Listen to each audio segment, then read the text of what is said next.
জনপ্ৰিয় অভিনেত্ৰী তথা বিজেপিৰ বিধায়িকাক বিজেপি দলৰ পৰা কিয় নিলম্বন কৰা হ'ল? বিজেপি দলৰ পৰা তেওঁক বিজেপি দলৰ পৰা সঁচাকৈয়ে নিলম্বন কৰা হৈছে নেকি? আজি মোৰ এই ভিডিঅ'টোত দাঙি ধৰিম সকলোবোৰ কথা আৰু আপোনালোকে কোনো স্কিপ নকৰাকৈ মোৰ এই ভিডিঅ'টো আপোনালোকে সম্পূৰ্ণকৈ চাব। সকলো কথা আগলতাৰ বিষয়ে আজি দাঙি ধৰিম এই ভিডিঅ'টোৰ জৰিয়তে। যদিহে আপোনালোকে এতিয়ালৈকে ছাবস্ক্ৰাইব কৰা নাই, প্লিজ আপোনালোকে ছাবস্ক্ৰাইব কৰিব আৰু লাইক কৰিব, শ্বেয়াৰ কৰি দিব। বলক ভিডিঅ'টো আৰম্ভ কৰোঁ। জনপ্ৰিয় অভিনেত্ৰী তথা বিজেপি দলৰ বিধায়ক তেওঁক কিয় নিলম্বন কৰা হৈছে, কিয় বিজেপি দলৰ পৰা নিলম্বন কৰা হ'ল, এই বিষয়ে সুন্দৰভাৱে ফেচবুকত পোষ্ট সুন্দৰভাৱে দাঙি ধৰিছে। আৰু ফেচবুকৰ এই পোষ্টটোৰ লগতে এই ঘটনাৰ আচল ৰহস্যটোনো কি সকলোকে স্পষ্টভাৱে বুজাই দিছে।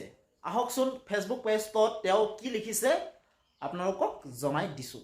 তেওঁ লিখিছে যে নমস্কাৰ, পোনপ্ৰথমে সকলোকে জনাওঁ যে আৰু সকলোকে স্পষ্ট কৰিব বিচাৰিছোঁ যে তেওঁ লিখিছে যে তেওঁৰ নমামি, তেওঁ স্কুলীয়া শিক্ষাৰ তেওঁৰ প্ৰথম নমামি তেওঁ স্কুলত ভৰি দিছে। এই সময়খিনিত এগৰাকী মাতৃৰ ব্যস্ততাখিনি হয়তো সকলোৱে জ্ঞাত। এই সময়ৰ সঁহাৰি জনাই দলীয় নেতৃত্ব মোৰ অসুবিধাসমূহ অৱগত কৰিছিলোঁ আৰু দলীয় দায়িত্বৰ পৰাও অব্যাহত বিচাৰিছিলোঁ আৰু মোৰ নমামি অকণমান ডাঙৰ হোৱালৈকে, বুজা হোৱালৈকে তাইক সম্পূৰ্ণ সময় দিব পাৰোঁ। সেইসমূহে মোৰ দলীয় অসুবিধাসমূহ আলোচনা কৰি মোৰ দলীয় দায়িত্বৰ পৰা অব্যাহত কৰি দলীয় নেতৃত্বৰ ধন্যবাদ কৰিলোঁ। অৱশেষত মোৰ দলে বিবেচনা কৰি মোক দলীয় দায়িত্বৰ পৰা অব্যাহত দিয়া দলীয় নেতৃত্বৰ আন্তৰিক ধন্যবাদ জ্ঞাপন কৰিলোঁ। নৱনিযুক্ত মহিলা মৰ্চাৰ ৰাজ্যিক সভানেত্ৰী স্বপ্না মৰিয়া ডাঙৰীয়াৰীক আন্তৰিক শুভেচ্ছা জ্ঞাপন কৰিলোঁ। বিগত প্ৰায় 2 বছৰ 5 মাহ সময় ভাৰতীয় জনতা পাৰ্টি মহিলা মৰ্চাৰ ৰাজ্যিক